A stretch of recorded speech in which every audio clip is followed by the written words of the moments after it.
Hello and welcome to Catholic Answers Live. I'm Cy Kellett, your host. Very happy to be with you on this, I don't know, I think it's a Wednesday. I probably should check the date before I get in here. Joe Heschmeyer, our guest for both hours, and we're going to do Why Aren't You Catholic? So if you're not Catholic, we're holding the phone lines for you, 888-318-7884. Joe, welcome.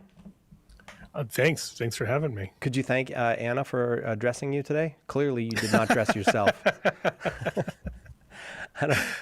Clearly she was involved in this.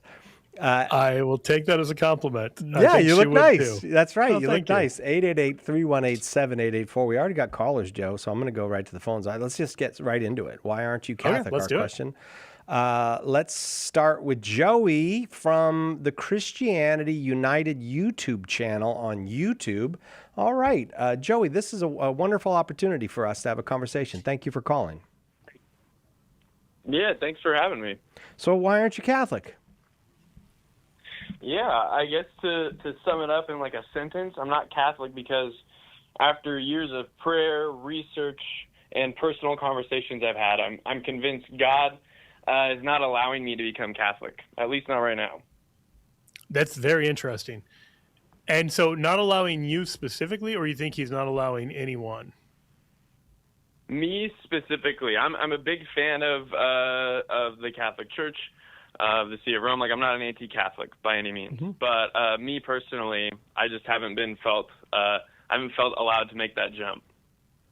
Interesting. So is it just an interior block, or is there a particular, like, is there a biblical or logical objection, or do you think you have something good enough within kind of the broader Protestant world, or what? I don't want to put words in your mouth at all, but is there a way you can articulate what that looks like and feels like for you?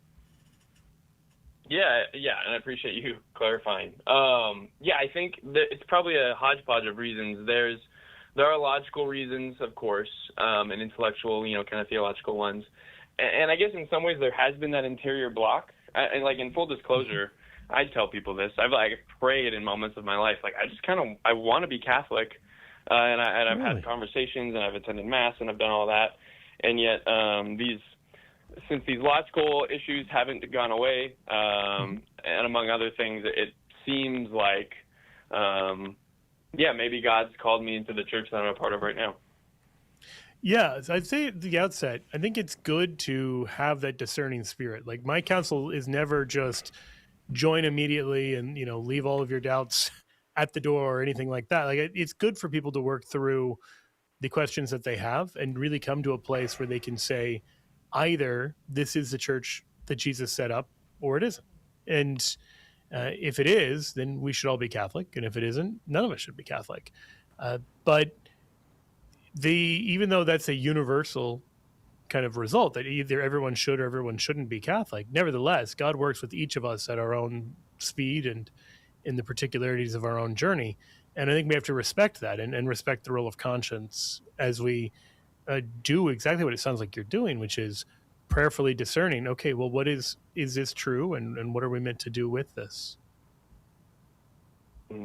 Yeah. Would you say everybody, I'm assuming you'd say everybody's called to be Catholic, right? Yes, absolutely. And in fact, I would do one better and say, I think Jesus says that. So if I can give you just a few scriptures that might be good spiritual fodder, in John chapter 10, Jesus describes himself as the good shepherd. He says, I'm the good shepherd. I know my own and my own know me. As the Father knows me and I know the Father, and I lay down my life for the sheep. But then he says this, and I have other sheep that are not of this fold. So let's just put ourselves in the context of John 10 for a minute to see what he's talking about. He's talking about the fact there are believing, faithful Jews, but there are also those outside of the visible bounds of Israel who are believers. And so that's great news, that even those outside the visible bounds of the people of God can still be members of the flock of Christ. But then he says this, I must bring them also, and they will heed my voice. So there shall be one flock, one shepherd. So back then, as today, there were faithful people among the visible people of God, and there were faithful people who were outside of the visible boundaries, but were known to God. But the plan Jesus has is that we should all be one, that we should all be united as one flock. And that, it seems to me, if we come away from that saying, we'll remain faithful Catholics over here and faithful Protestants over there and faithful Orthodox over there, that is not one flock. That is one shepherd with at least 3 flocks, and realistically, many, many, many more than 3 flocks. So that'd be the first passage I would look to. The second one is John 17. And this one is, if you're someone who cares a lot about Christian unity, as it sounds like you do from even the title of your YouTube channel, I'm sure you're familiar with John 17, 20 to 23. But for those who aren't, it's the high priestly prayer at the Last Supper, in which Jesus explicitly prays not only for the disciples in his day, but for future disciples, meaning for all of us. He says, I do not pray for these only, but also for those who believe in me through their word. And I always like to pause here and just think about what he's praying for. He's praying for future disciples. He's praying for all of us. He knows everything Christians are going to get up to for the next 2,000 years. In fact, for the rest of all time.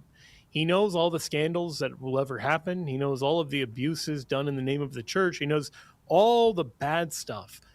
And he could pray for anything about any of that. And when he prays is that we'll all remain together in the midst of all that. He prays that they may all be one, even as thou, Father, art in me and I in thee, they also may be in us, so that the world may believe that thou hast sent me. So notice there's 2 things there. One, we're called to be completely united, just as Jesus is completely united with the Father. And 2, we're told why. That when Christians are tearing each other down, when you have the kind of circular firing squad amongst Christians, and Christians preaching contradictory gospels and contradictory theologies, this is a hindrance to the world receiving the gospel. That people won't believe in Christianity when they look at Christians and say, you guys can't even get your story straight. And then the third passage I would suggest is that we have a standard. Because I know many people will say, well, we already are united in some sense. We all have Jesus as Lord. And that's true, and that is very beautiful. But that's not the biblical model for what Christian unity looks like, because we're actually called to more than that. And we're given that standard in Philippians chapter 2. St. Paul says, so if there is any encouragement in Christ, any incentive of love, any participation in the Spirit, any affection and sympathy, complete my joy by being of the same mind, having the same love, being in full accord and of one mind. So to put that in slightly shorter form, we're called to a unity of heart and a unity of mind, that we need to love each other. It's possible, even for people who are theologically on the same page, to treat each other terribly, and that's not conducive to Christian unity, of course. But we're also called to an actual unity of mind, that loving each other is necessary, but it's not enough. We also need to have a common creed. We need to have a common belief system. And so I would point to all of that as evidence that it's beautiful that we're all on these individual journeys and that God works with us at our own speed. But we shouldn't settle into the idea that we can have just our own personal version of Christianity that's unique to each and every one of us, because we're actually called to all be on the same page together. I know that was a ton, Joey, so maybe you can tell me what you think about all of that, and if there's places where you think I'm going off the rails in terms of the interpretation there. Yeah, I think I probably could say I agree with all of that. Like, in my passion for unity is not one that would require a denial of the present splits and schisms that exist in the church, because they're not only really apparent, but I do agree. I do think that in an ideal world, if I were in charge, we would all be under, I think, one institutional banner, in a sense. And I guess maybe like where the rubber meets the road is, I do think that I would agree also. I would deny that we're all just.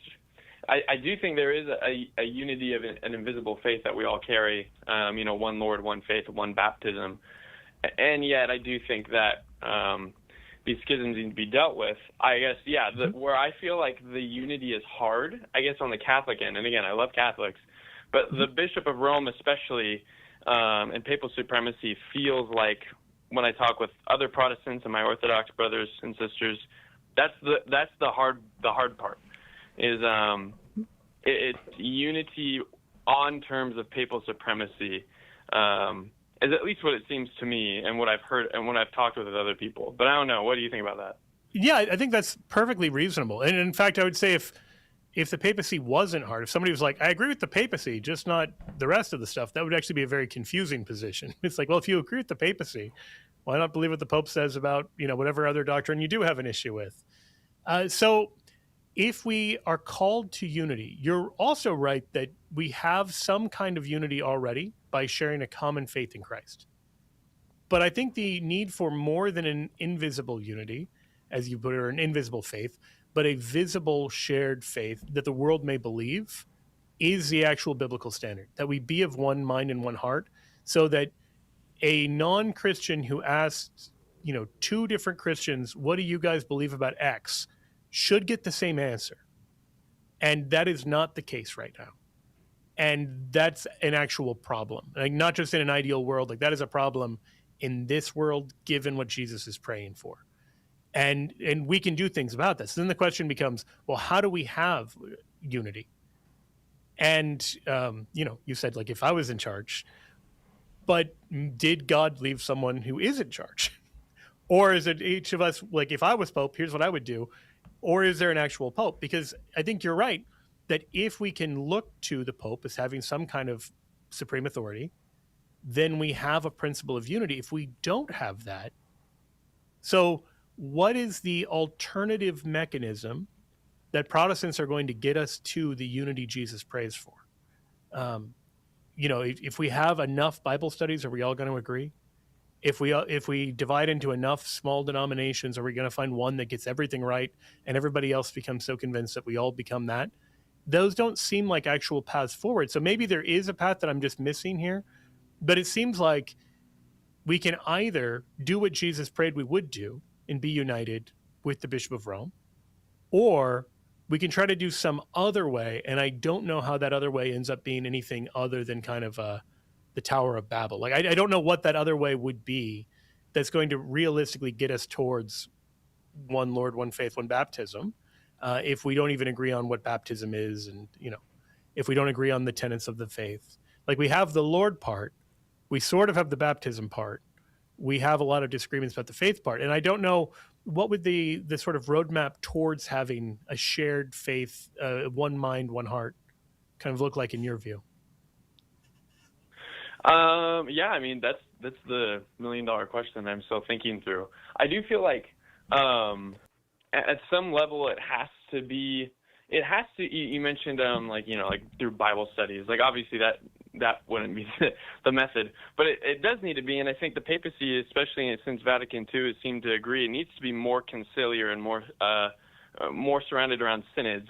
So it is kind of this group mentality, not just like, let's get 5 guys together and open up our Bibles and start talking, but like a group effort of hearing different voices from the broader Catholic Church to really get to the heart of these matters and dig into them instead of acting like they don't exist. And I think something else that I'd also add maybe I'd like a clarifying question on it. You said when you were thinking of John 17, you said that Jesus prayed that we would be under the Bishop of Rome.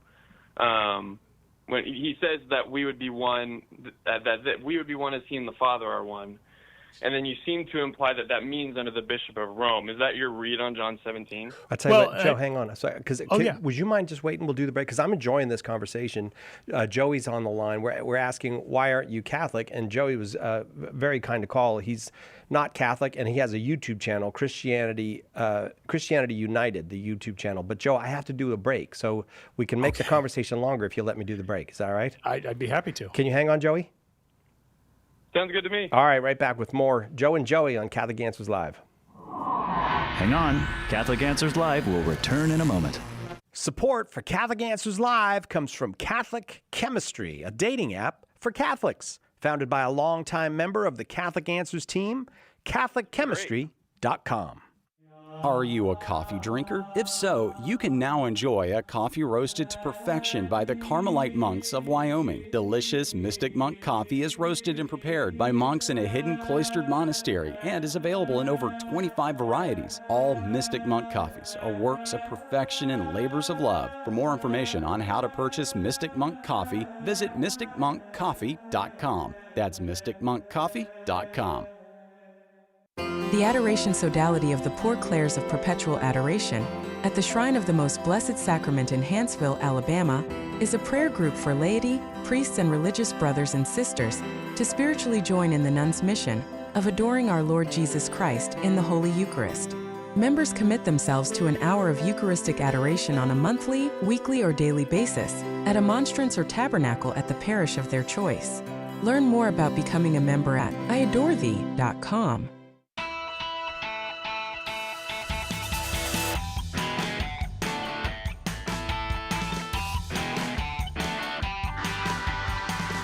Welcome back. Catholic Answers Live. Joe Heschmeyer, our guest. Why aren't you Catholic? Our topic. And Joey, who runs a YouTube channel, Christianity United is the name of the YouTube channel. Do you want to give us an idea of the subscribers you've got there, Joey? The number of subscribers? You got it? I checked this morning. It's 12,000. Hey, all Blessed to right. have all of them. All right. Well, this was very gracious of you to call us. Then you want to? I had to go to the break, and I apologize for that. Will you just set Joe up with the question again, and then I'll let the two of you talk? Yeah. So while we were talking about unity, Joe said that Jesus prayed that we would be one under the Bishop of Rome. It felt like looping back to John 17, where he says that he prays that we would be one as he and the Father are one. And I guess in that high priestly prayer, the papacy isn't mentioned, but I'm assuming then Joe would see that point towards the papacy in that prayer, and I'm curious how. Yeah, no, that's a great question. You're absolutely right. He does not mention the papacy in John 17. What he talks about in John 17 is the need to be completely one, and one in the way that he is united with the Father, which isn't just we broadly agree, but we have some major areas of disagreement. That's not the unity he has with the Father. It's something much more than that. And he tells us why that he calls us to this unity, so the world may believe. The point that I was making was, if the papacy is true, we have a roadmap to achieve that unity. And it seems to me if the papacy is not true, we don't have a roadmap to achieve that unity. So I'm not arguing that John 17 says there's a papacy. I'm arguing the papacy is the way that John 17 is an actual livable reality rather than just a nice ideal. But if you wanted a biblical text that points more directly towards us all being united, you do have things like John 21, verse 15 to 17, where Jesus says to Simon Peter, feed my lambs, tend my sheep, feed my sheep. And the point there is that Jesus is entrusting the whole flock to one man, to Simon Peter. And we don't see him do that with anybody else. So when you pair that with all of the other passages that seem to point to Peter having a special role, again, I think you make a good point that the leadership of the Pope, the leadership of Peter, is not meant to be radical isolation, but it should be an accompaniment with others, both listening to the people being served and listening to the other people chosen by God. The apostles aren't just vicars of Peter, and the bishops aren't just vicars of the Pope, but that there is a real authority that Peter has even in relation to those others. So another good passage would be Luke 22. The apostles are debating at the Last Supper, which of them is the greatest. Jesus gives as a model servant leadership and says he's among as one who serves. So he gives himself as the model of that. He then describes all 12 as being called to this kind of servant leadership and describes the 12 thrones for them in heaven where they'll be judging even the angels and saints, the 12 tribes of Israel. And then he singles out Simon Peter. And he says, Simon, Simon, behold, Satan has demanded to sift all of you like wheat. But then he switches from the plural to the singular and says, but I have prayed for you that your faith may not fail. Well, of course, we know what's going to happen next. Peter's going to deny Jesus 3 times.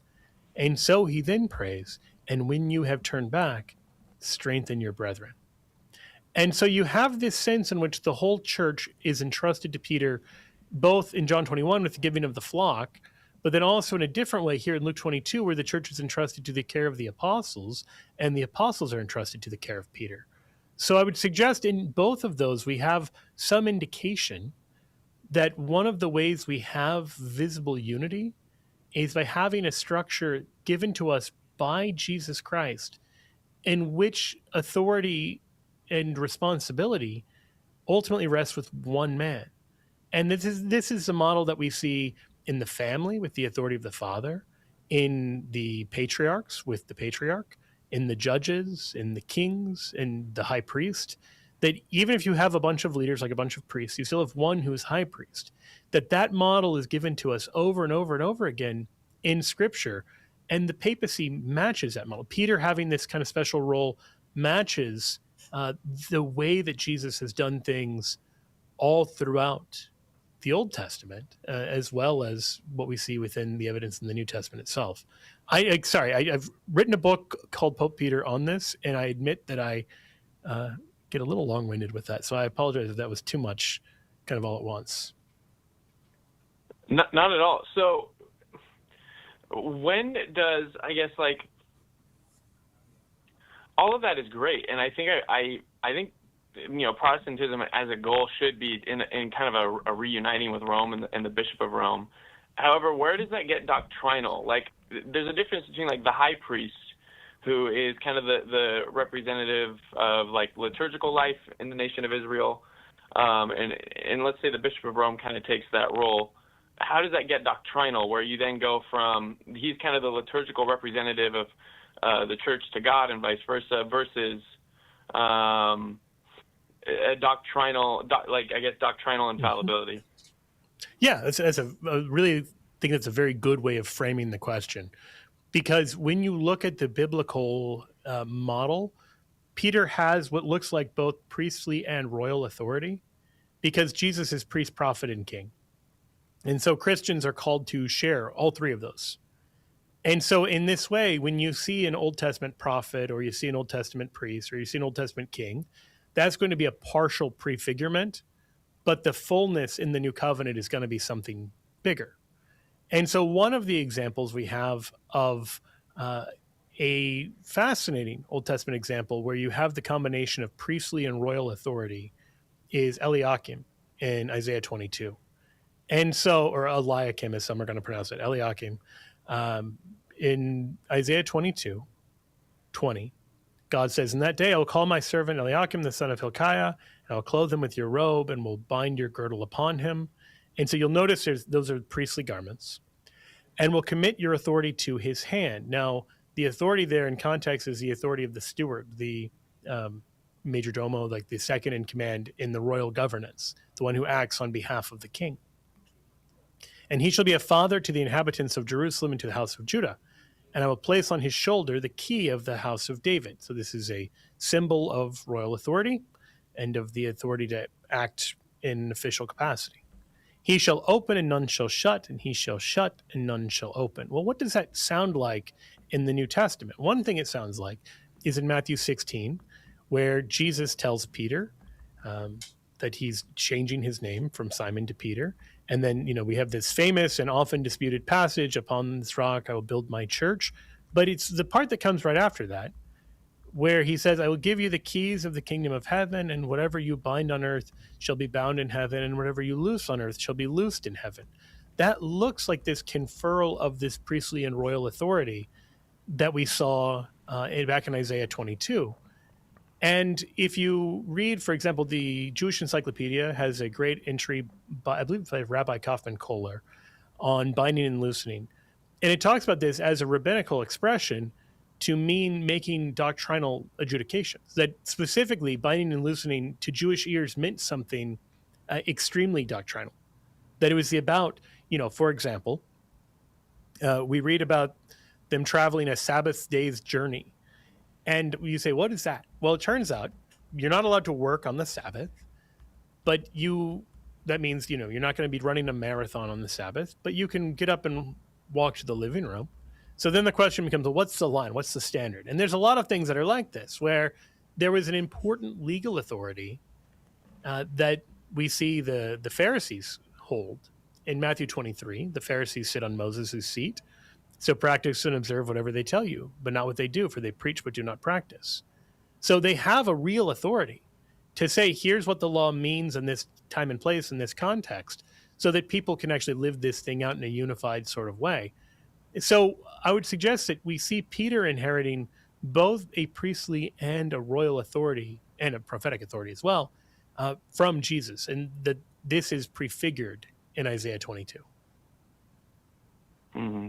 Yeah, so I'm fine with the Pope, the Bishop of Rome, Peter, having authority and even having a seat of primacy amongst the other apostles. So, Bishop of Rome amongst the other bishops. It's that big word, infallible. That's hard to swallow. It's a big infallible pill. Can you stay for after one more commercial? We got to do this break. I'm going to give Joe definitely a minute to respond to infallibility when we come back on Catholic Answers Live. We hope that one of the things that we communicate here at Catholic Answers Live is that our Catholic faith allows us to be fully serious about all the problems we encounter in the church and in the world, but it also lets us have light hearts and maybe even mix in a bit of fun, and that is exactly what our good friend Joe Heschmeyer does in his popular podcast, Shameless Popery.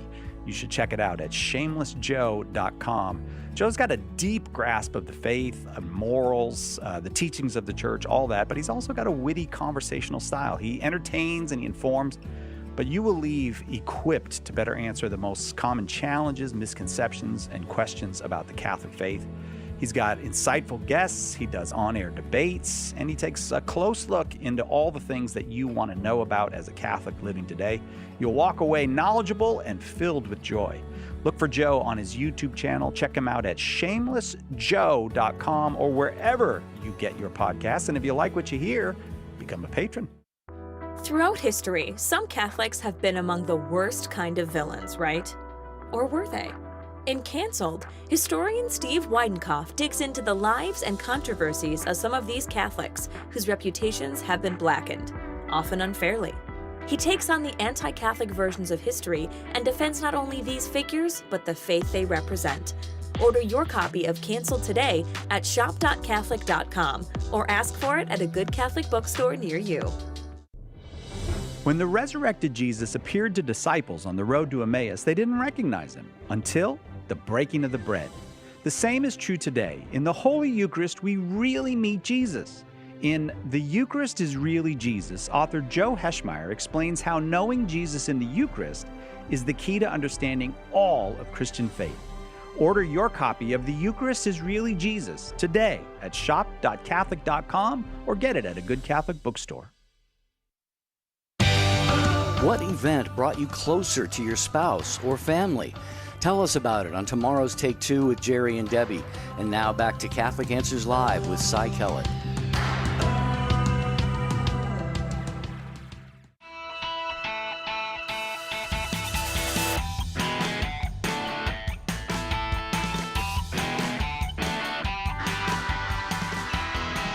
All right, welcome back. Joey has a YouTube channel called Christianity United on YouTube. About 12,000 subscribers, followers there on Joey's. And he was gracious enough to call us and tell us why he's not Catholic, because that's our topic today. Why aren't you Catholic? And this is a great opportunity for us. This is what we're all about, actually, these kind of conversations. And Joey gave you a hard one, though. He said, look, he's willing to buy. Maybe there's a primacy of the Bishop of Rome, and that maybe Protestants in general, there should be some reconciliation so that we can all be together under Rome in some sense. But what about infallibility? Yeah. So I think that you have it in the binding and loosening. Because remember specifically what Jesus promises, that whatever Peter binds on earth will be bound in heaven, and whatever he looses on earth will be loosed in heaven. If it's possible that he's going to screw one up and bind something that should be loosed, or loose something that should be bound, then Jesus cannot promise him that.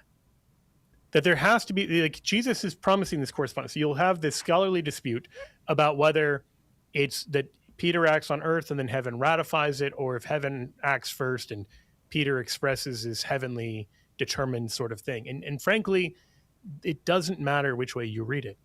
because the point is, whatever Peter is saying corresponds to what God is saying. That's what it means to say that whatever's bound on earth is bound in heaven and vice versa. That doesn't mean Peter won't personally sin. I mean, we see that he does.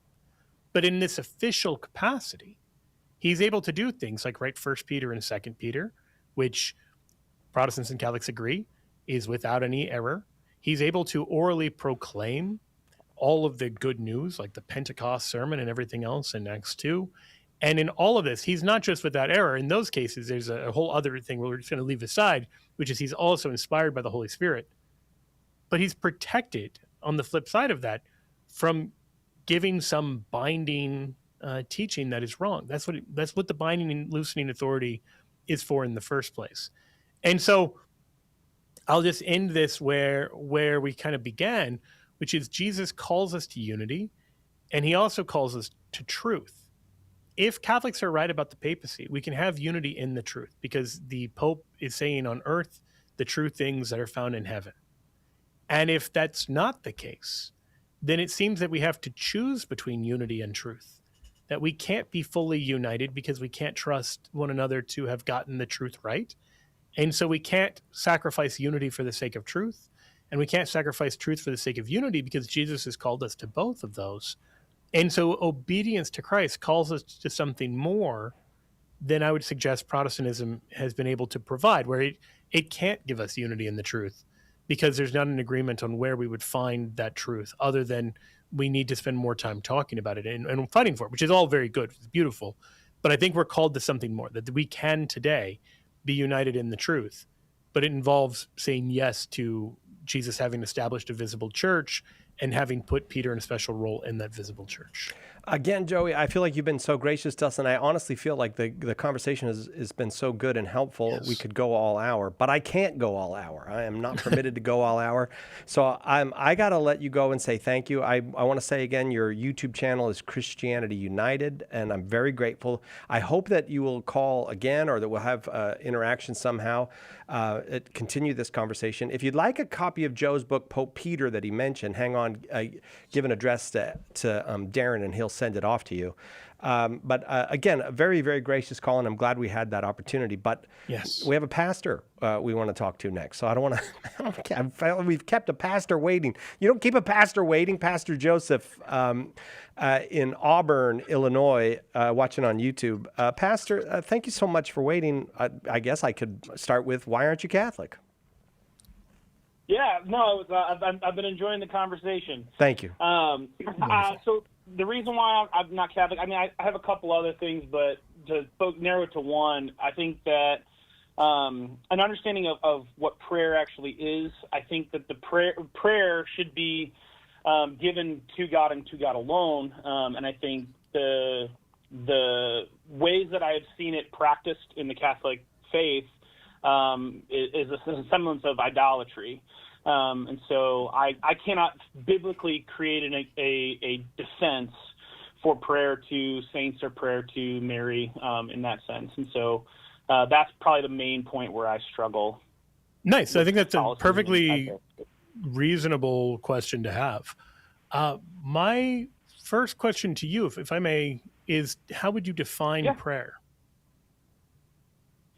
So I would define it as a semblance of worship and communication with our Creator. I think that's what Jesus taught out of Matthew 6 and Luke 11.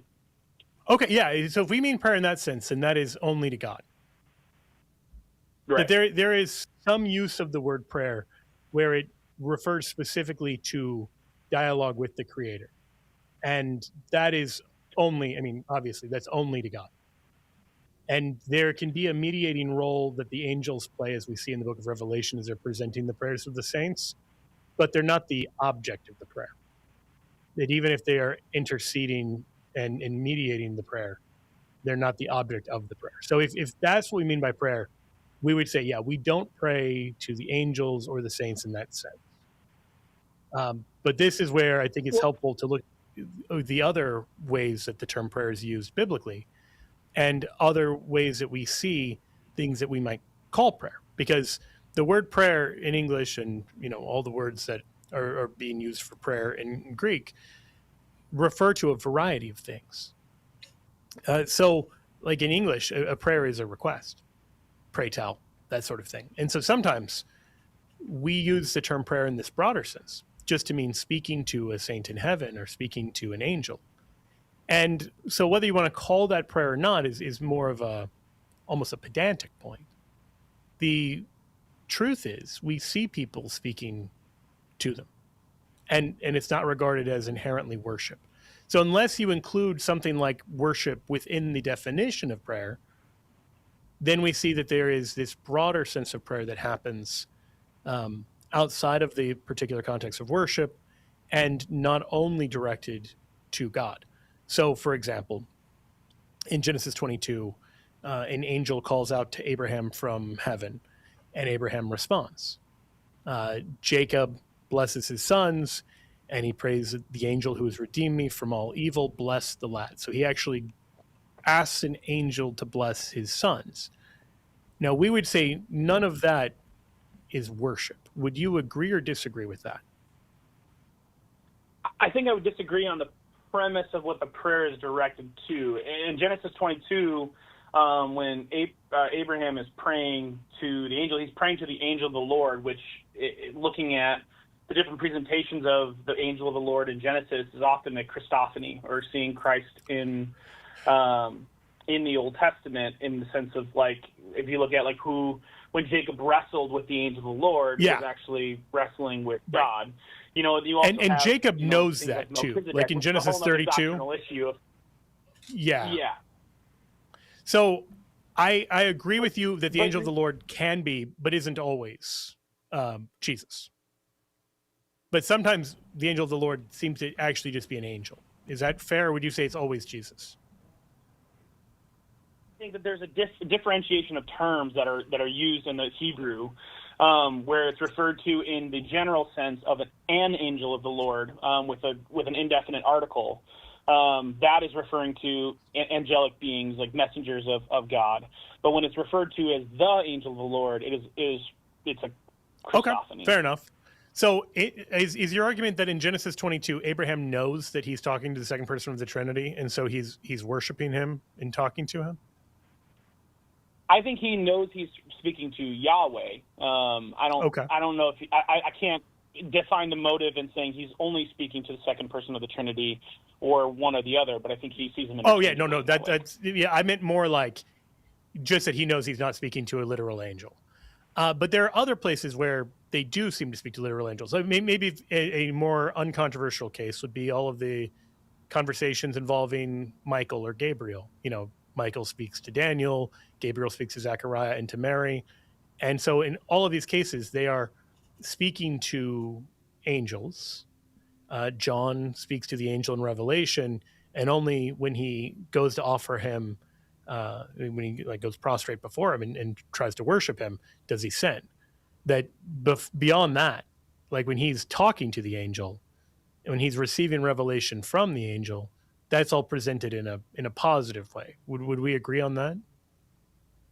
Yes, I would agree, but I wouldn't say that would be prayer. I think the angel was present before him, and he was speaking to them in the physical, not in a advocating or prayer in a spirit of in presenting your requests before the Lord. Okay, so what is the importance of the physical dimension there? I know this often comes up, and I'm not sure I completely understand. Why would something being physical make it less like idolatry? Okay, so like some of the research that I've done is like when you kind of having the differentiation of terms in the Septuagint of dulia and latria.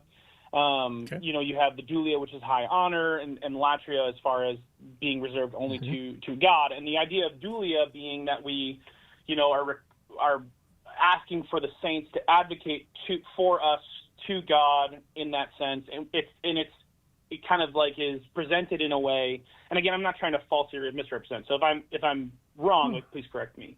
But in that, like the dulia in that kind of regard is being presented in the same way that Paul presents intercessory prayer, where he's asking for the saints to pray for him in order to help him in his circumstances. And so you have one sense that intercession being requested by someone in the physical is not that it's as a collective body of Christ, we are bearing each other's burdens and praying for each other in that way.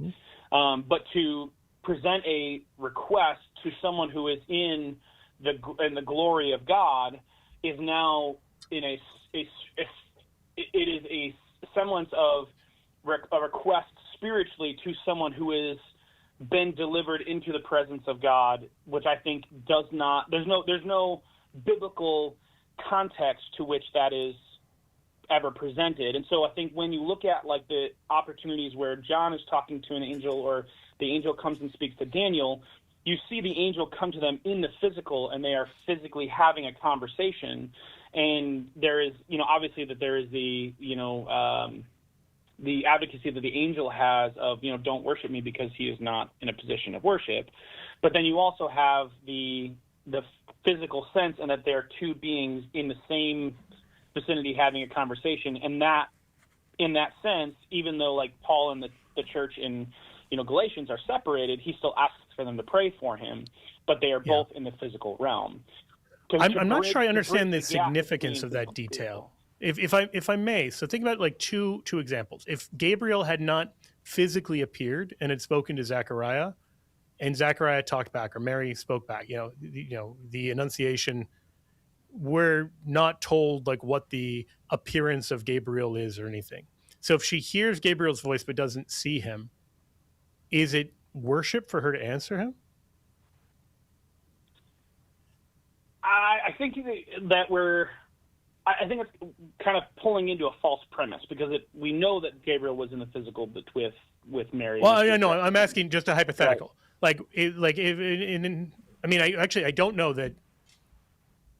I know that Gabriel came to her. I don't know that he appeared visibly before her. Angels aren't embodied, but he's depicted as coming visibly before her. We don't really know what that looks like, if anything. Well, I think we do know that happens because Gabriel says, "Do not be afraid." So what was she to be afraid of if there was not something that she was witnessing with her eyes in that appearance before her? Oh, well, I think if I heard a voice that said, "Hail, full of grace, the Lord is with you," and I couldn't see the person, I would not be less afraid on that account if I just suddenly heard this voice and I couldn't see anyone. But my question is, would it be worship for her to respond if she can't see Gabriel, but it's not worship? Because one of the weird things about this is that biblically it's the exact opposite. Like with idolatry, people are making a physical, visible thing and worshiping that. Whereas like your definition of idolatry seems like the non-physical is what we have to worry about. That it would be better if, a statue of Gabriel started talking to Mary rather than nothing. Maybe that's not a helpful, but you see what I'm saying? Where it just seems like the inversion of physicality. I don't know what the basis is for that, particularly since angels aren't physical themselves. And then in terms of the connection with the heavenly realm, I'd suggest in the book of Revelation, the angel is very clearly showing the heavenly realm to John. Hey, I want to continue the conversation, but I have to take a break. Pastor, could you hang on, or do you have to go? Yeah, absolutely. Okay, thank you very much. Wonderful. Thank you so much. We'll do a really quick break. We'll come right back. Pastor Joseph from Auburn, Illinois, on with us. We're asking, why aren't you Catholic today? And he's been gracious enough to take the time to tell us. Joe Heschmeyer, our guest, right back with both of them right after this on Catholic Answers Live. Hang on. We'll be right back with more Catholic Answers Live. The Catechism defines evangelization as the proclamation of Christ and His gospel by word and the testimony of life. But what does that look like in real life? It looks like St. Paul street evangelists out in the public square sharing the good news. We're a Catholic nonprofit that starts conversations by handing out free sacramentals. Then we employ our method of listen, befriend, proclaim, and invite. Catholic Answers is supported in part by St. Paul Street Evangelization. Visit streetevangelization.com to learn more. Alexian Brothers is a proud sponsor of Catholic Answers Live. For 800 years, these Catholic brothers have offered a prophetic and daring response to the gospel, serving Christ in the sick, the poor, and the dying. Is God calling you to be a courageous disciple? If you feel called to total self-giving as a religious brother in the mission of Jesus, call our vocations office at 847-264-8703. That's 847-264-8703. AlexianBrothers.org. Hi, this is Father Mike Schmitz. I invite you to listen to Bible in a Year and Catechism in a Year here on EWTN Radio. On Catechism in a Year, you'll encounter God's plan of sheer goodness for us. Throughout the year, we read through the Catechism of the Catholic Church with direct quotes, plus time for explanations and reflections. I hope you can join us every day, or as often as you can. Bible in a Year and Catechism in a Year with Father Mike Schmitz, tonight at 10 p.m. Eastern, 7 p.m. Pacific on EWTN Radio.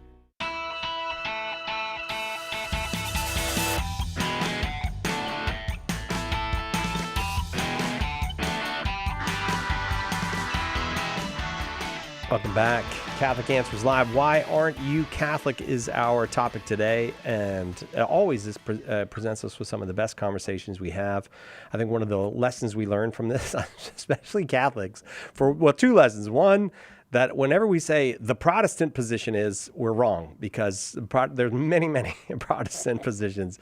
The other thing is, if you think Protestants are just foolish, this is also a good lesson for that, to find out, no, there are thoughtful reasons why people have differences about these things, and helping us to see both of those things and also to have a great conversation is Pastor Joseph from Auburn, Illinois, and Joe Heschmeyer, our guest. I forgot whose turn it was in the conversation. Oh, so, I just asked, because we were talking about physicality. So if it's okay to talk to an angel you can see, but not okay to talk to an angel you can't see, what that principle is rooted in, since the biblical teaching of idolatry was largely the making of visible things that weren't God and worshiping them.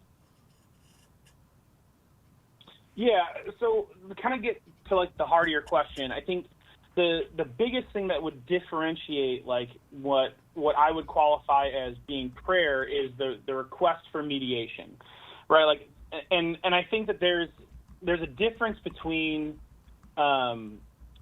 like when we pray, especially like from my view, when we pray, we are praying to God for him to advocate on our behalf, in the sense like looking directly at Matthew chapter 6 and Luke chapter 11. Mm-hmm.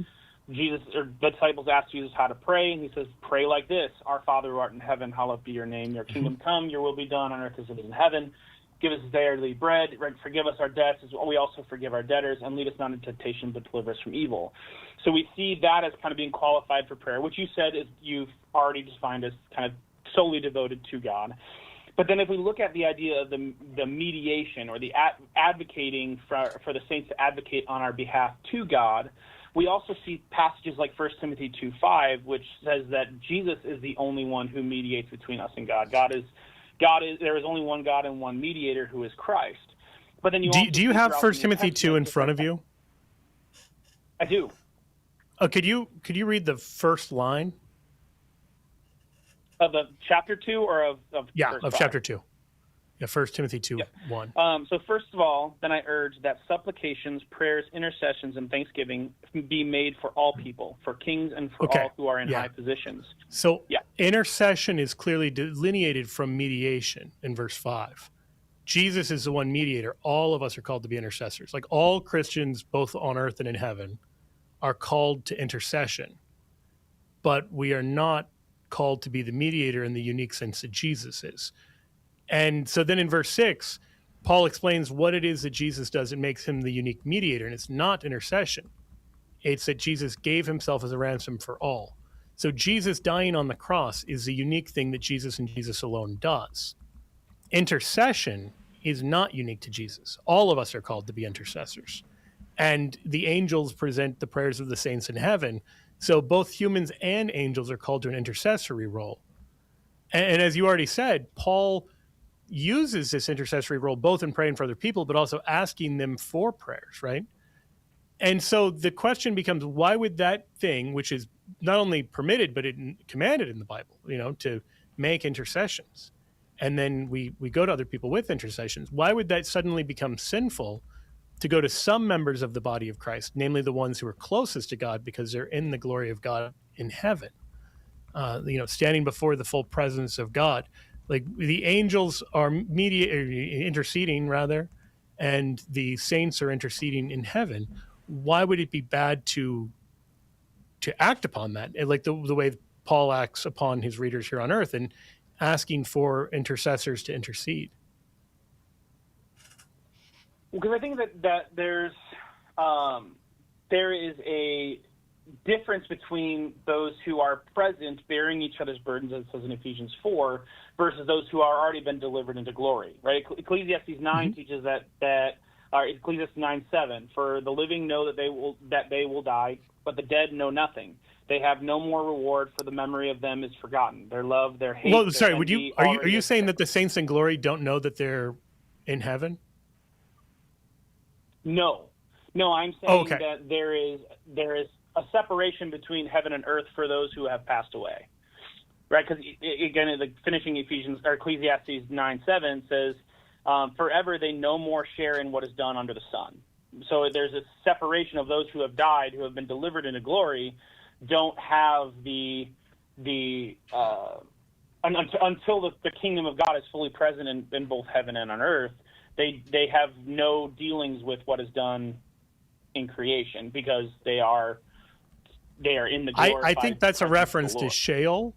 I don't think that is true after Jesus comes. Meaning, like, the whole thing about the dead not knowing they're dead and all of that, I don't think you can square that with Christianity. For example, they don't know that they're dead. Pardon? I didn't say they didn't know that they were dead. Just the part that you're quoting in Ecclesiastes 9. Yeah. It says for the living know that they will die, but the dead know nothing, and they have no more reward, for the memory of them is forgotten. Yeah, and I'm saying that that's not true of the saints in heaven. That they do know that they have died. They do know things. So to say they know nothing is not a description of the saints in heaven. So, for example, in Revelation chapter 6, verse 9 to 10, under the altar in heaven, the souls of those who'd been slain for the word of God and for the witness they had borne cry out with a loud voice, "O sovereign Lord, holy and true, how long before thou wilt judge and avenge our blood on those who dwell upon the earth?" They're directly concerned with the affairs of the earth. And it would be very strange if we were called to intercede, but the souls of those who are in heaven are not to intercede, even though we know that the angels have an intercessory role. It would be very strange if suddenly they were called to be less Christ-like once they're in heavenly glory, where Christ intercedes for us, the angels intercede for us, but the saints in heaven don't intercede for us. But where do you see that the angels intercede for us in Scripture? Oh, well, yeah, they're offering the prayers of the saints with incense before the presence of God in heaven. So this is Revelation 5:8. "And when he had taken the scroll, the 4 living creatures and the 24 elders fell down before the Lamb, each holding a harp and with golden bowls full of incense, which are the prayers of the saints." And they sang a new song saying, so they are offering up the prayers of the saints. And then we see that image again in Revelation 8. "And another angel came and stood at the altar with a golden censer, and he was given much incense to mingle with the prayers of all the saints upon the golden altar before the throne. And the smoke of the incense rose with the prayers of the saints from the hand of the angel before God." That directly the biblical image is that the angels present our prayers before God in heaven. So they have this intercessory role, and even, if you will, a mediating intermediary role, not in the sense that Jesus does, but they have a role of presenting our prayers before God in the Bible. I'm really sorry. That music means the hour is over. And Pastor Joseph, I'm very grateful for the call. It was a pleasure talking to you, Pastor. I really wish we could just keep going. I can't, but I got to go. So I'll tell you what, we do have a book called The Saints Pray for You. If you want it, it's by our colleague, Dr. Carla Broussard, and it explains the Catholic position on this. If you'd be interested, you're welcome to it. Certainly, of course, no obligation. I will say you're always welcome back here. You are always welcome back here. And if you want us to carve out some time for longer conversations, you are the guy we would like to do that with. Joe, you have to stay for another hour. Pastor Joe, I'll let you go, and we will be right back with more Why Aren't You Catholic on Catholic Answers Live.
Catholic Answers Live, Cy Kellett, your host here, and there's an old movie from World War II called A Guy Named Joe, and then there's another movie, I think from the 1950s, called Three Guys Named Mike, and if you combine those two and get Three Guys Named Joe, that describes our first hour.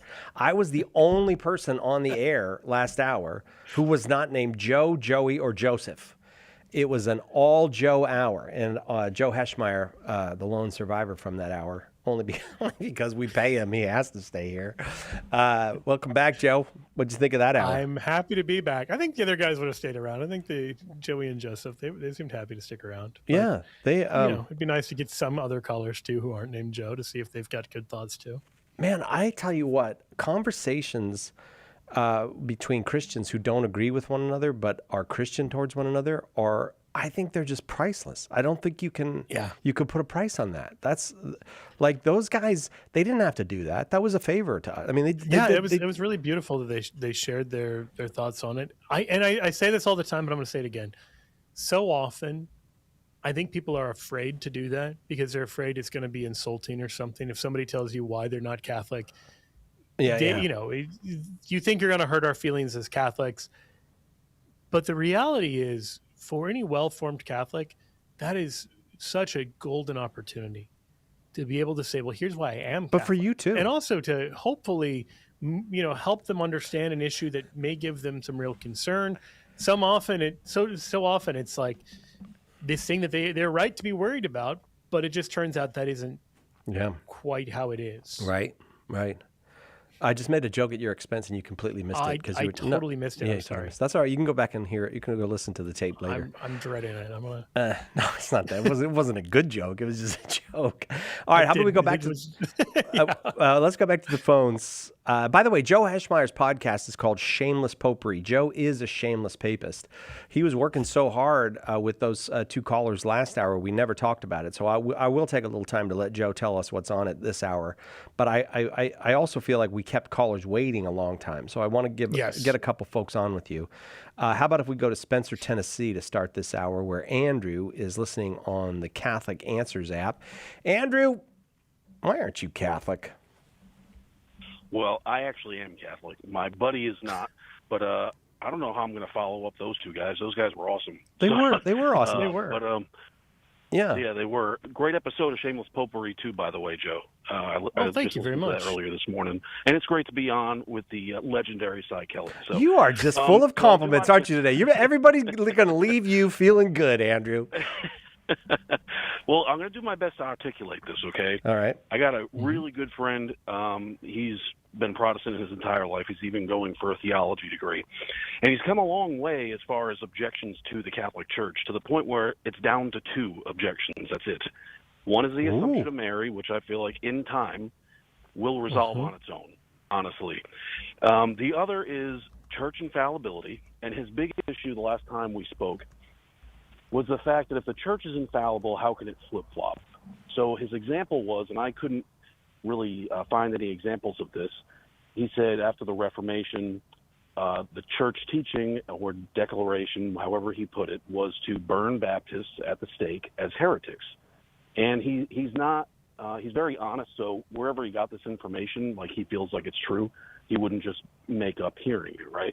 So I brought up the fact that, was he talking about the Spanish Inquisition? Because I'm fairly certain at that time the Pope spoke out against that, and it was the king in Spain that himself. I'm not sure if that's completely true off the top of my head, but are there any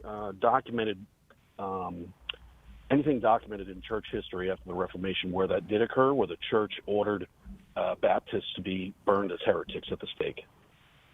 I don't remember specifically Baptists, but there certainly were times where heretics were turned over to the civil authorities where they would be burned. And this was one of the issues that Protestants raised against the Catholic Church. And so what is this rooted in? Well, this is rooted in a biblical and theological and pastoral kind of issue. And St. Thomas Aquinas actually grapples with this in the Summa. So in the Summa, in the second part, question 11, he asks in Article 3, should heretics be tolerated? And there's some argument biblically that they should be. That trying to pluck up all of the weeds in the garden, you end up doing a lot of damage. That's certainly the example we seem to get in Matthew 13. And therefore, we should let them grow together till the harvest. But on the other hand, there is an actual role we have to root out those who are perverting souls and leading people to hell. And that we're not, like, the message is not just to sit idly by or just to ask them to stop or something like this, that rather, St. Paul says to Titus in Titus 3, as for a man who is factious, after admonishing him once or twice, have nothing more to do with him, knowing that such a person is perverted and sinful, he is self-condemned. And so, speaking on this in the context of what do you do with heretics, St. Thomas Aquinas says, on the part of the church, however, there's mercy, which looks to the conversion of the wanderer, wherefore she condemns not at once, but after the first and second admonition, as the apostle directs. After that, if he is yet stubborn, the church, no longer hoping for his conversion, looks to the salvation of others by excommunicating him and separating him from the church, and furthermore delivers him to the secular tribunal to be exterminated thereby from the world by death. Now, we would no longer do that second part. That second part is closely tied with the role of the state. So everything else, we would continue to say, yes, you should admonish people wandering from the faith. And if they repeatedly resist, if they are not open to receiving correction, then you need to cut them off from the Christian community so they don't lead others astray. Just as if somebody was a danger to kids, you'd keep them away from kids. If somebody's a danger to souls, you keep them away from the souls of others. You don't need to allow someone, out of a misguided sense of liberty, to share ideas that are polluting and corrupting. And so that's why we have things like excommunication. This is rooted very much in a biblical depiction of how you respond to this. So what's changed? Well, what's changed is turning them over to the state, where the state will execute them. And that is in no small part because of a radically different conception of the state that we have today. States at the time St. Thomas Aquinas and others are writing derived their authority and knew they derived their authority from God. And so they viewed heresy not simply as an offense to God, but actually as an undermining of the authority of the state, as a kind of treason.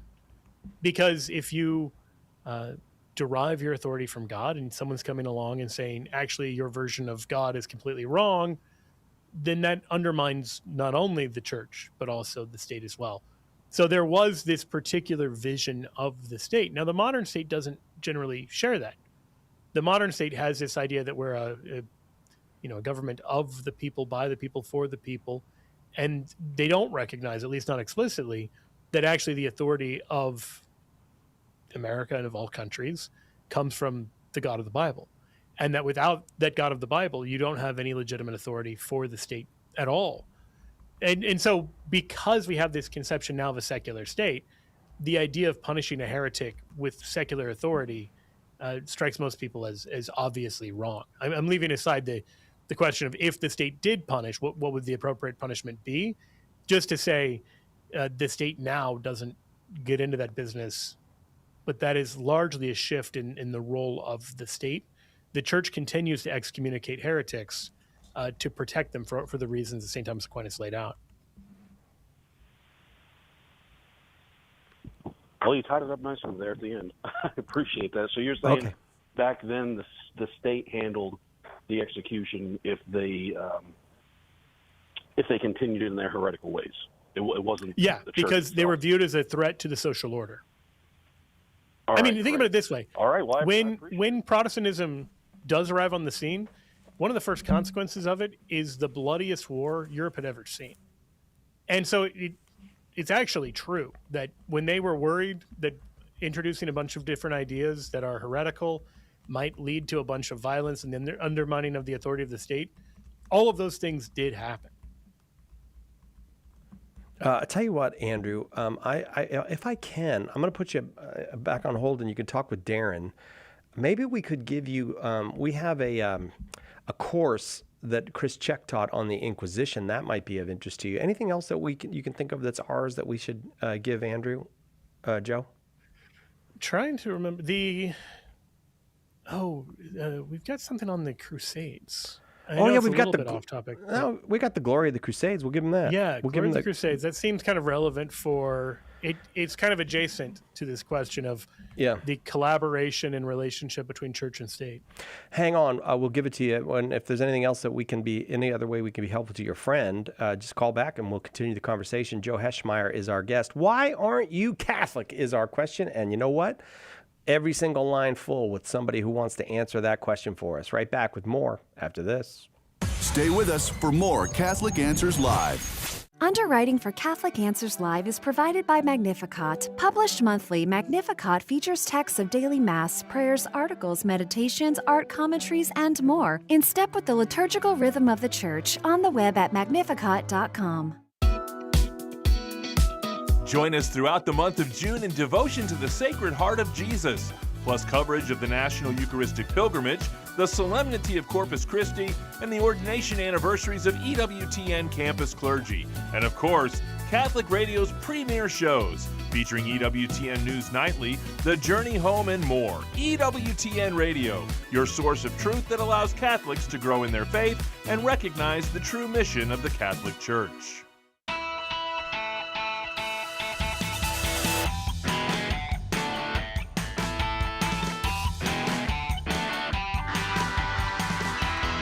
Joe Heschmeyer, our guest. As I said, lots of people on the phone, but I got to let Joe at least tell us a little bit about what's going on at Shameless Popery, a wildly popular podcast and YouTube channel. Joe, what's going on at Shameless Popery, a wildly popular podcast and YouTube channel? I've got two things. One, related to the growing popularity of the channel, which I'm very honored by. We are closing in on 100,000 subscribers. And so we're trying to figure out what's a good way to kind of celebrate that. But we're at 99,000 and some change. So if you haven't subscribed, if this is a channel that you like, let's try to hit 100,000 soon. Do it. And come on, people. What? Do it. Yeah. And then two, in terms I'm being of your actual hype content. man, Joe. Joe's like, what? Oh. Like there's some content to what I'm saying. I'm just being a hype man. Come on, people. Do it. Put your hands together. All right, go ahead, Joe. Okay. In terms of content, so Pope Leo talked about just war theory being outdated and needing to go beyond that in the context of modern warfare in his new encyclical. A lot of people called him out, accusing him of contradicting Catholic teaching and all of this. And so I explored in this week's episode that this is actually a pretty standard view on all sides of the spectrum, that you find people like Benedict XVI who talks about this. You find people like Cardinal Ottaviani, who is a beloved figure within traditional Catholicism, who make the argument that it's not clear how there can be a just offensive war in the modern age with the nature of weaponry, that the risk to the human population seems so high that it's not clear what would justify starting a new war. So I think it's good context for people who have been taught that, Leo's just like embracing pacifism or contradicting church teaching. It's like, no, the standards, it's just not clear how anyone can meet those standards anymore because the weapons have changed, because the means of warfare have changed. And so we might need a new kind of way of thinking about these topics if we're going to have anything helpful to say. And then additionally, Leo is very explicitly not arguing for pacifism in the document, which is good to know. Like, he believes in legitimate self-defense in a country. And so even when you hear him talk about war, in context, we should understand he is talking specifically about waging war, about offensive war, not about, legitimate self-defense. Check it out, Shameless Popery. You can find it wherever you get your good podcasts, and you can find Joe's YouTube channel, on YouTube. All right, let's go down to Plaquemine Parish. I think it's called Plaquemine Parish. I think they call them parishes down there in Louisiana. They do. Chad. I don't know about the Plaquemine part, but you're right about the parish part. How did I do, Chad? Is it Plaquemine Parish? No, it's Plaquemine, the town. It's not Plaquemine Parish. It's right outside of Baton Rouge. All right, what's the parish? There's a Plaquemine Parish, but it's Iberville Parish. That's a different thing. Okay. All right.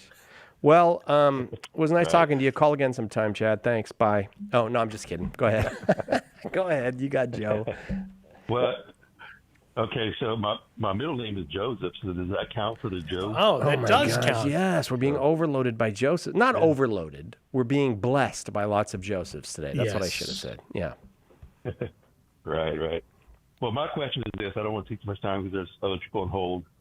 But, Joe, I've been hearing you talk about, first of all, I'm a Catholic revert. So I was in the Protestant world for many years. And I have this thought about worship that I've been hearing you talk about worship as sacrifice. Mm-hmm. And I know as a Catholic, we see that as that's the Mass. That's the sacrifice of the Mass, representing Jesus' sacrifice on the cross, a representation of it. And when we partake of that worship, then that's worship. That's worshiping. That's the ultimate sacrifice.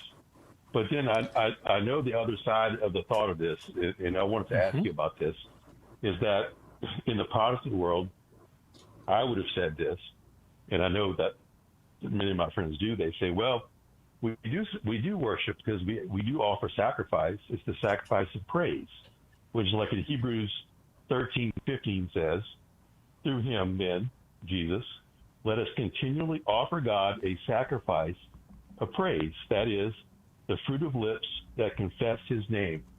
So in a Protestant worship service, the worship is the fruit of your mouth, is singing, preaching, praying, like spontaneous prayer, that sort of thing. So they view that as a sacrifice of praise. So, well, that would be worship.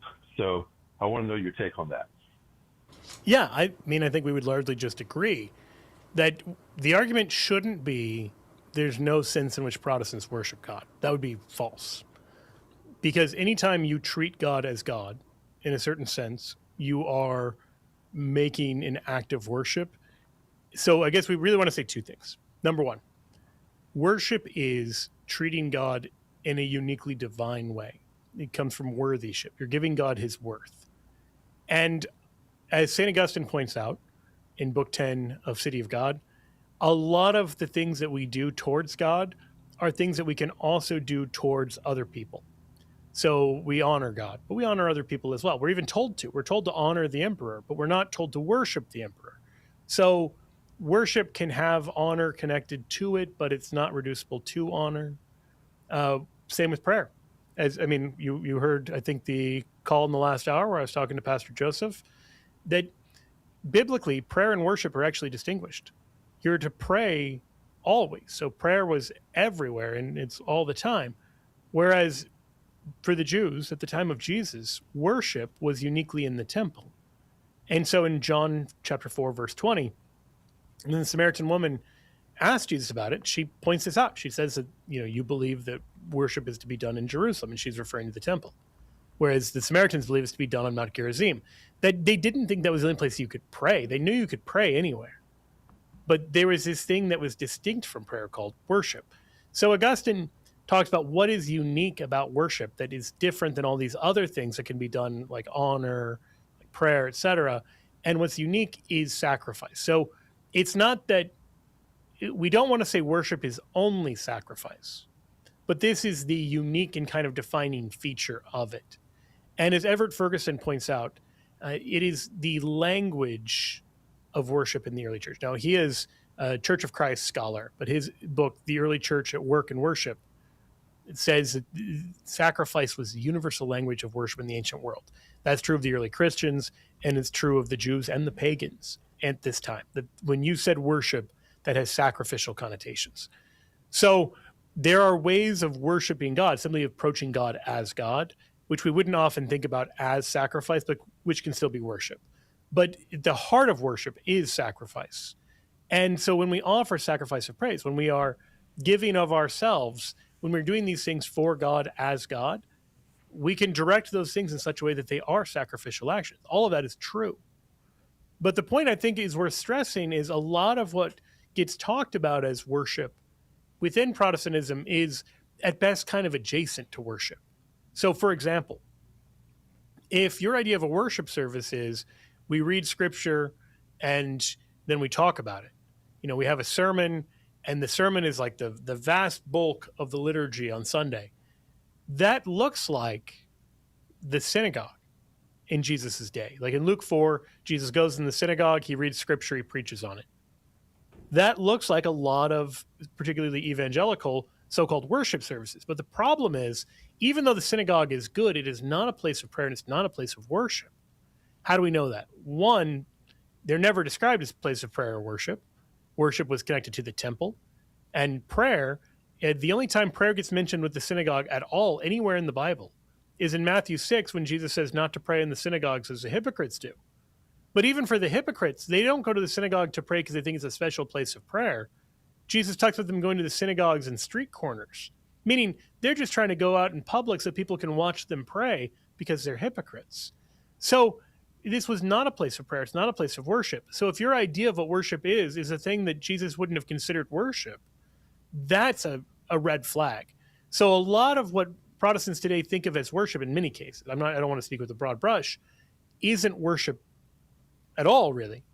But meanwhile, they're doing other things like praising God that would be worship, but it's often in these places that maybe they're not even at church, but they're just giving God these moments of praise, or they're helping someone else out for God's sake, and those are real moments of worship, even if they're not talked about in that way. I hope that makes sense. I'm not trying to say they don't worship. I'm saying that they often don't have a good understanding of what worship is as distinct from prayer, because you hear a lot this claim that prayer is a species of worship, or that prayer and worship are the same thing, and it's simply not true biblically. Then finally, the heart of true Christian prayer collectively, we can offer up in our own bodies the sacrifices in our bodies. This is Romans 12:1. That's our spiritual worship. When you are inconvenienced for the sake of somebody else and you offer it up, that is an act of worship. Absolutely. But collectively, when we come together to worship, this is the Eucharistic sacrifice. That is the highest expression of Christian worship, and was understood that way from the first century. Like the Didache, when it talks about the Eucharist, it talks about it as a sacrifice, and as a sacrifice that was prefigured in Malachi 1, where God said that the Jewish priests were corrupting the table of the Lord, but that the Gentiles would come and offer a true sacrifice at the Lord's table. Well, when St. Paul describes the Eucharist taking place at the Lord's table, this looks like a fulfillment of that the Eucharist is a true sacrifice. And for this reason, it is the very heart of how we pray and worship together as the church. Okay, Chad? Yes, that's a great response, Joe. I really appreciate that. It was very well said, and I agree with it. I agree with everything you said. And I think Protestants, they do worship, and I did whenever I was a Protestant, but it's just now that I see the fullness of the faith, it's sort of incomplete in a way. And I know that now whenever I participate in the Eucharistic sacrifice at Mass and I partake of the Eucharist, there's nothing like it. There's no worship that compares to that now that I know it. And when I know what's happening at that altar and what I'm partaking of, it changes me, and it changes me into more Christ-like persons. And there's nothing like it. And praise God. So I appreciate your answer, Joe. Chad, that's wonderful. Oh, go ahead. Oh, I was just going to say, Chad, I talk about some of these themes in my book, The Eucharist is Really Jesus. I don't know if you have that book or not, but I thought it might be nice to send it if you want to stick around on the line. Let's send him 2 books. Let's send him The Early Church Was the Catholic Church, too, because I already typed that in. So I like it. All right. 2 books, because I typed it in early that I wanted you to get that book, Chad. Thank you for the call. We got time to take another call before we have to take a break. Let's go to Orange, California, right up the road from us. Daniel, watching on YouTube. Daniel, why aren't you Catholic? Hi. I wanted to see if I could get some feedback, like an opinion on the position that I'm currently taking. Because the reason why I'm not Catholic or Protestant or any other type of Christian is because it seems to me like I'm being pulled in different directions. It seems like I'm being asked to join the Catholic Church or Protestant Church or Jehovah's Witness, and I'm not being asked to join God. So I think it makes more sense to me. Like, it's easier on my conscience to just remain neutral and not involve myself in in like the divisiveness. And I wanted to see what does that look like in terms of your own worship? Well, I read the Bible and I pray privately, or I talk to my family or friends or anybody that I meet on the street. I talk to them about what I've learned, stuff like that. So I think one of the dangers with the sort of approach of neutrality, I get what you're wanting to do with, well, you know what? Let's talk about it after this break. Is that okay? Can you hang on? Yeah. Okay, thank you. Yeah, because Joe heard the music and he knows what that means. There's no choice. Once that music starts playing, we got to go to the break. Why aren't you Catholic is our question today. Daniel in Orange County, avoiding all the controversies. We'll see if that's a good strategy when we come back with Joe on Catholic Answers Live.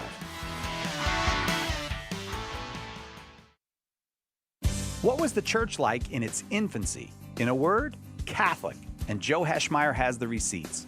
In his best-selling book, The Early Church Was the Catholic Church, he gives you the details from the historical records of the first 2 centuries of Christianity. Right now, get a copy for just $10, plus free shipping if you live in the continental United States. Get more information and order The Early Church Was the Catholic Church at theearlychurchwascatholic.com. What is the Catholic Church? Everyone seems to have an opinion, but the church never quite fits into the boxes people make for it.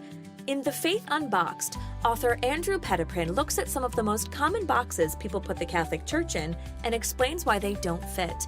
In doing so, he brings us closer to what the church really is, the institution founded by Christ. Order The Faith Unboxed today at shop.catholic.com or ask for it at a good Catholic bookstore near you. You've heard the same tired anti-Catholic arguments again and again, and you know they don't hold up. But explaining why isn't always easy. In The Protestant Fallacies, Parker Manning unpacks the most common objections to Catholicism, exposes their flaws, and makes the Catholic response clear, practical, and even fun.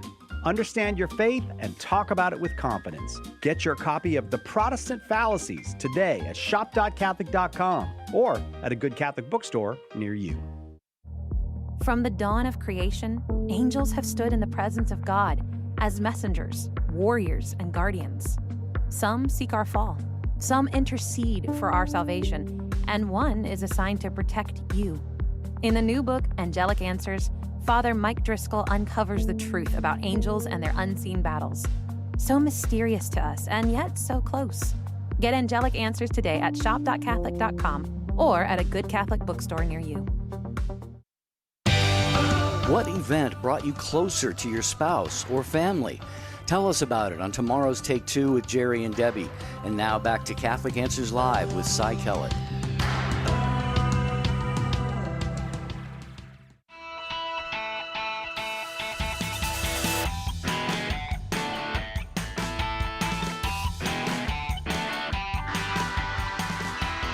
Welcome back.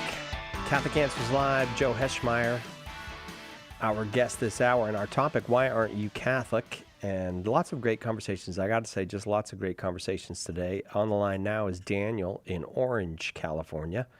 And Joe, Daniel said he wanted some feedback on whether his strategy was a good one. Yeah. So his strategy is, because Catholics and Orthodox and Protestants are divided, to not kind of sign up for any of the teams and pray on his own or with his family, and then talk to people in a more informal way about Jesus. Is that a good way of summarizing your thought? Yes. So I think the first danger to that is that we're warned against that in Hebrews 10. Beginning in verse 23, let us hold fast the confession of our hope without wavering, for he who promised is faithful. And let us consider how to stir up one another to love and good works, not neglecting to meet together, as is the habit of some, but encouraging one another, and all the more as you see the day drawing near.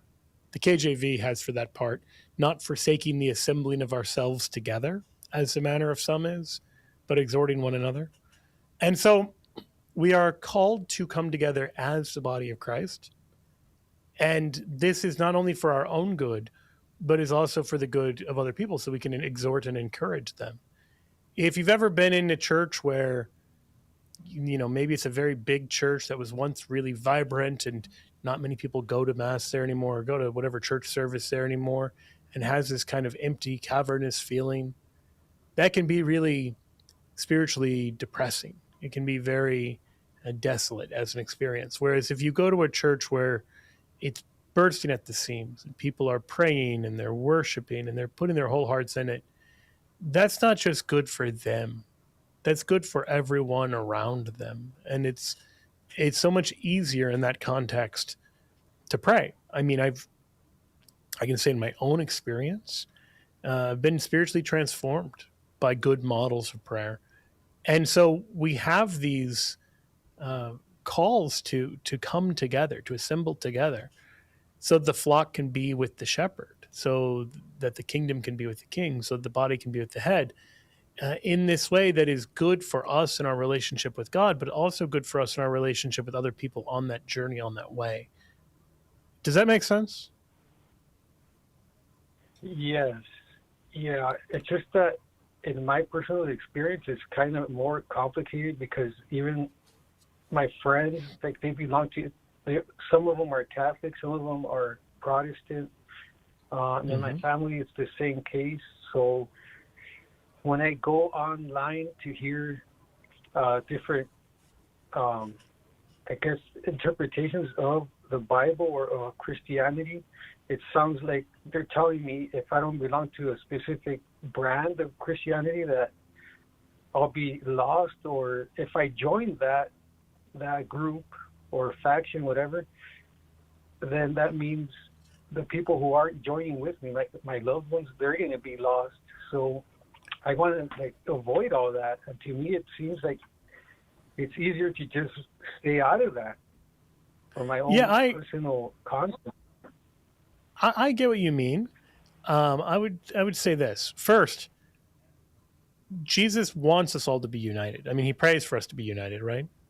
And so I think you have this same desire to be united, but you're trying to achieve it in a different way. Without putting words in your mouth, it seems almost like you're trying to achieve it by just avoiding the conflicts.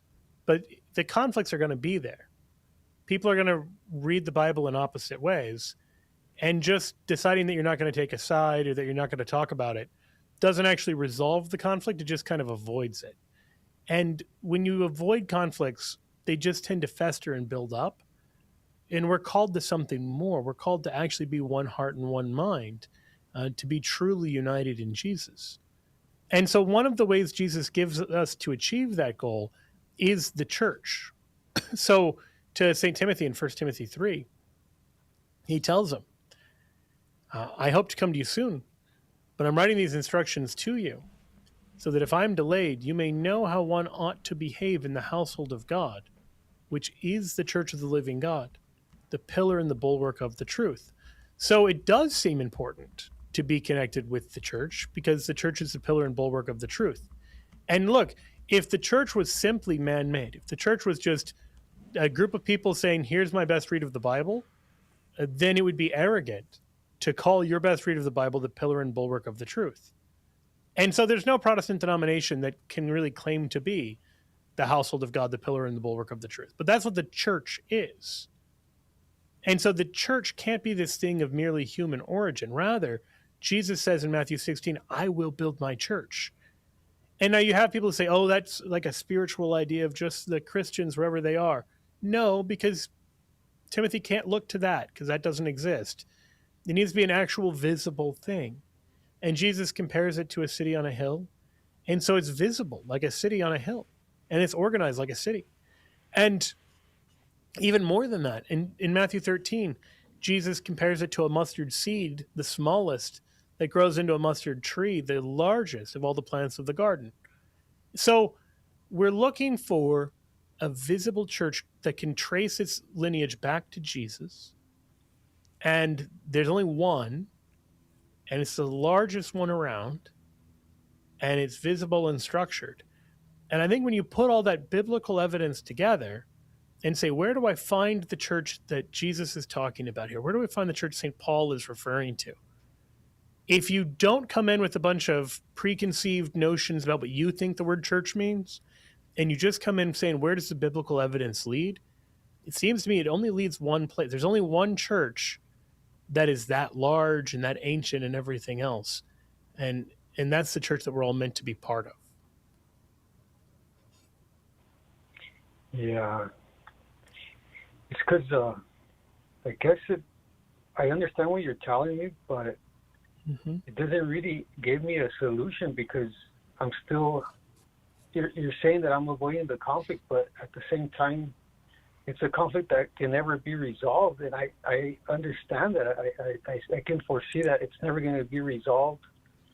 Well, yeah, I mean, I think there's a sense in which that is just what Jesus has called you to. And now he says that, by the way. He says in Matthew 10, verse 34, do not think that I have come to bring peace on earth. I have not come to bring peace, but a sword. For I have come to set a man against his father, and a daughter against her mother, and a daughter-in-law against her mother-in-law. And a man's foes will be those of his own household. He who loves father or mother more than me is not worthy of me. And he who loves son or daughter more than me is not worthy of me. So that is what Jesus actually said. Like, the call to follow the gospel is a call to not just sit back and say, I'm not going to take a side. And it is going to be the kind of thing that might alienate people, even within your own family, because they think that you're judging them or they think you're making a mistake or any of these other things. And so you're absolutely right. That conflict is there. As long as the world remains divided because of the effects of sin, then choosing to follow Christ fully is going to put you at odds with people who aren't following Christ, but it's also going to put you at odds with people who are trying to follow Christ in a way that he didn't call them to follow him. And so it's going to put you on that route where they say, well, I'm also trying to follow Christ. And that's true. But the question then becomes, how does he want us to follow him? And he gives us some objective criteria. Like, he tells us what to look for in the church. He's the one who builds the church. So when we say, well, we're going to follow him in this church we're creating, that's not what we're told to do. Those aren't the instructions. And so we don't want to put anything, even family, above following Jesus. This is what it means to say he doesn't come to bring peace, but the sword. I know that's hard to hear. I'll tell you what, Daniel, if you'd like, I have to go to the break right now. I am very grateful for the call. If you would like one of our books, I think, ask Darren, tell him the one you want. I can send you a book we have called Why We're Catholic by our colleague Trent Horn. Or I can send you Joe's book, The Early Church Was the Catholic Church. Either book I think would be helpful to you. You decide on the one that you think would be helpful to you and let Darren know. We're going to take a quick break, right back with more Why Aren't You Catholic on Catholic Answers Live. You're listening to Catholic Answers Live. Underwriting for Catholic Answers Live is provided by Real Estate for Life. Real Estate for Life connects homebuyers and sellers to real estate agents while supporting pro-life organizations. On the web at realestateforlife.org. He captivates viewers with thought-provoking political and cultural reporting that resonates with Catholics and people of faith. The newly appointed bishop in the Philippines is making headlines calling for the church to reconsider its teaching on contraception. How does a bishop with that idea get appointed? The World Over with Raymond Arroyo, tomorrow night, 8 Eastern, on EWTN Radio and Television. Who was the first Catholic in your family? Were they evangelized by a friend, a coworker, a stranger? Did you ever think that you could be that person that God uses to save a soul?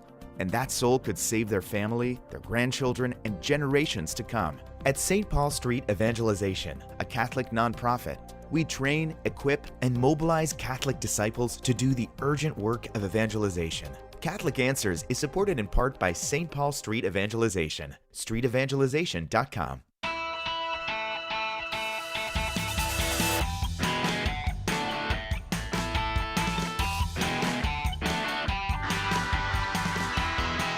Back. Catholic Answers Live. How long do you have to send a thank you note to somebody, Joe? How long do you get? Well, like, what's the polite thing? Joe and I were just talking about, we stayed with very nice people in Germany, and I have not sent them a thank you note yet. So I was thinking, does it count if I just say it on the air? Does that get me?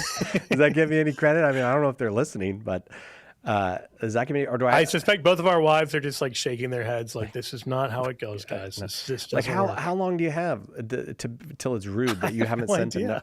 And I don't know how long it takes a letter to get to Germany, but I don't think that counts. They'll go by postmark. I think that's how manners work. They go by postmark. Yeah, the euro is postmark. But you have no idea how long I have? That was a currency joke. Never mind. Because they used to have the mark, and postmark they have the euro. Oh my gosh, that was actually a good joke, and I completely missed it. It's post-Reichsmark. Or no, that was a Deutschmark. They had the Deutschmark. Yes, well, they just post both, but we don't talk about one of those anymore. We don't talk about the Reichsmark. We don't. Yeah. We don't mention that. But there was one in between the two of them. No, I don't know. Anyway, yeah. I got to send a thank you note. All right, let me just tell you this. If you live in Germany and I recently stayed in your house, consider this your thank you note. Thank you, Dan and Patricia. I didn't want to say their names on the air, but okay, I can say thank you. I'm not saying last names. Dan and Patricia. Yeah, in Stuttgart. You're not getting a note. This is it. You were so great to us, but I got to do a thank you note, Joe. I think I'm late. I will say I sent a postcard to my wife early on in the trip, and it arrived the same day I did. So that was about a week and a half, I would say. When I was in Europe, I wrote a note to my wife, and then I just handed it to her. See, that would have saved me. She was there some euros with me. Get it? Okay, let's go to. I feel bad. I don't know how. Somebody online tell me, how long do you have until it's rude that you haven't sent a thank you note? I just haven't gotten my act together. That's all. And it's not likely that my act is going to get together. Let's go to Dustin. I was thinking, but it doesn't count if you just say it on the air, right? You got to send the thank you note. Like they treated us so well, Joe. They took such good care of us, Dan and Patricia, and their lovely gift family. Baskets, like a welcome bag, is crazy. They also had the coolest dog in the world. They had the single greatest dog that's ever lived. So I feel like I do owe them a thank you note. All right, Dustin, in the San Francisco Bay Area. I don't know where that is. I can tell you this. It's expensive wherever he is. If you write San Francisco as any part of your address, it's expensive. Welcome, Dustin. That's right. Very expensive. Thank you so much. But you guys are in Orange, California, so it's pretty expensive down there as well, right? Oh, we're south of Orange. But you're right. California is expensive. But we're down in San Diego. I would say the best time to send a thank you letter, kind of like me becoming Catholic, is now 10 years or immediately, right? I know. 10 years ago, but following that. But absent my having been able to take care of this so far, is it so late now that I just have to count them off and avoid them at parties? I just have to, where am I now, Dustin? It'll be a nice surprise. Go ahead and get it sent. All right. It'll be a nice surprise. All right, thank you. All right, why aren't you Catholic, Dustin? Come on, give it to us. Why aren't you Catholic? Well, I'm on my way. I just enrolled in OCIA, so I'm very excited for that. But I'm 46 years old, so I'm 46 years of not being Catholic, and there's been several reasons. I grew up in a non-religious household. My mom, I was baptized in the Episcopalian Church. My paternal grandmother was very faithful to her church and volunteered in the church community, and she was a great model for me. But she was the only person in my family that was religious. And I did get married in the Catholic Church to a cradle Catholic, but we're not good Catholics. We don't go to Mass. And but we did, put our kids through First Communion classes, and they've gotten their First Communion, but we haven't led a good example, and I've been feeling the call to be a better father figure for my children, and knowing that faith is part of it. And I've had a tough year this last year, and that's really caused me to start reading the Bible and getting into it. And in my studies, I do believe that Catholicism is the answer, or the right church, or the original church, and everything you guys say. I believe in that. But I think what's turned me off from the church for so long is just, the scandals, the rumors you hear about, like the Inquisition, and just how Catholics have treated people over the years, and kids who go to Catholic school and received extreme punishment, in school, and the priest abuse scandals. Those things have really turned me off. And then also, one thing that I'm still kind of hesitant about is the approach with the LGBTQ community and their stance on contraception. I think one time we did go to Mass and the sermon was on contraception, and it was like when we were in the early stages of our family planning, and it really turned me off because we did use contraception, so until we were ready to have children. So I don't know how you could be against abortion but also against contraception. So it's something that I'm grappling with right now. Wonderful. These are great questions. So I guess where do you want to begin? Let's take them kind of one at a time. And there's one more thing too, not to complicate. Oh, okay. Matters, Please go another ahead. friend who's very faithful person is a member of the Seventh-day Adventists, and he's the one who's always telling me about Jesus. And and when he found out I was leaning towards Catholicism, he sent me something recently that compared America and the Papacy to the beast in Revelation in the book of Daniel, and that was like pretty concerning. But I'm not buying too much into that. Oh yeah. Oh, well, let's start there because that's the easiest one to sort of answer. The Whore of Babylon and the beast in Revelation 17 are identified with the Roman Empire, and some interpretations as Jerusalem as well. And one of the reasons is because the beast has 7 heads and 10 horns. And we're told explicitly in Revelation 17, verse 9, this calls for a mind with wisdom. The 7 heads are 7 hills on which the woman is seated. So the woman is seated on 7 hills. So it is a governing authority that's ruling an empire on 7 hills. That looks like the Roman Empire. That ironically does not look like the Catholic Church, because even though the Catholic Church is in the modern city of Rome, it is not on the historic 7 hills. It is outside of that on Vatican Hill, which is why we refer to the Vatican. So if the inspired author had meant to refer to the Vatican and instead misplaced it as on the 7 hills, we know what the 7 hills of Rome are. Vaticanus is not one of them. The reason the Vatican is where the heart of the Church of Rome is precisely because that's where the Christians were martyred. St. Peter was killed where Vatican Hill is, and the reason he was killed there is that they did the executions outside the city, just as Jesus isn't killed inside Jerusalem, he's killed outside the city. So all that's to say, now that might seem like a superficial detail, but you're told how to identify the Whore of Babylon, and then the number 666 is numerically the Hebrew for Nero adds up to 666 because all of the letters in Hebrew have a numeric value. So all that's to say, we have what looks like a pretty clear indication that while this is Rome, this is the empire of Rome, not the church in Rome.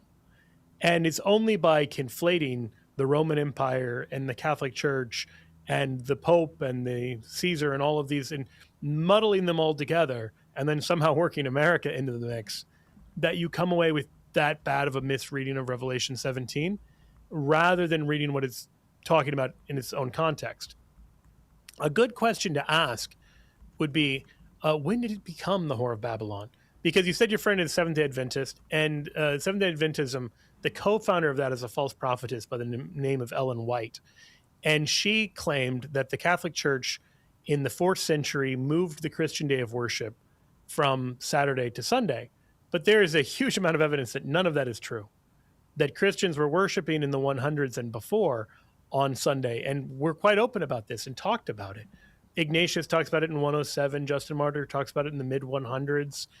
We know for a fact the day of the Lord, or the Lord's Day, referred to Sunday, and we find it being referred to within Scripture itself. Revelation 1, John mentions being in prayer on the Lord's Day.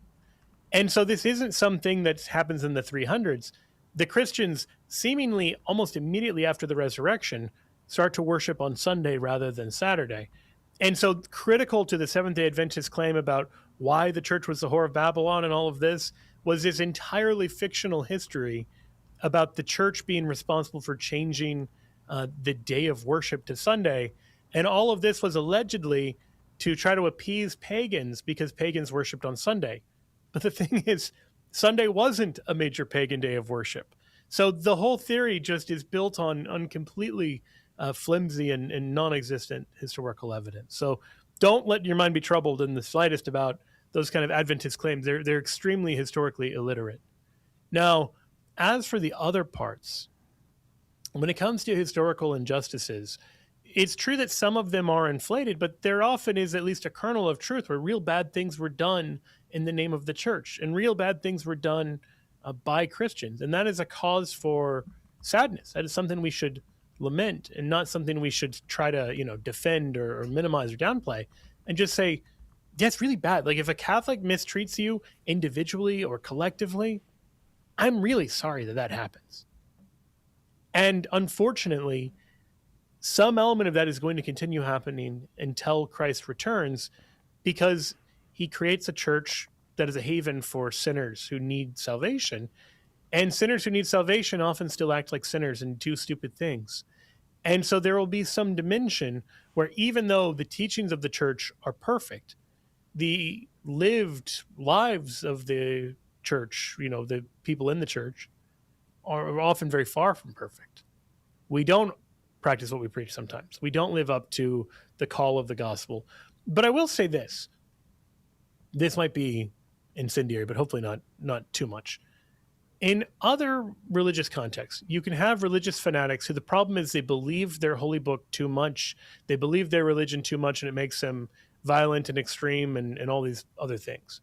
But with Christianity, almost invariably the issue is that they just didn't believe it enough. They didn't live it enough. They weren't as Christ-like as they should have been. Like, you go down the list and think about almost any injustice, almost any, act of barbarism and violence and everything else. And then ask yourself, if they'd behaved more like Jesus, would this situation have been better or worse? And you get a pretty clear answer. It would be better. But on the other hand, if you say, like, if they'd behaved more like Muhammad in this conflict, would the situation have been better or worse? I don't think you're going to get the same answer every time. So to the extent that we fail, it's largely because we don't live out being Catholic enough, which is not an argument against Catholicism.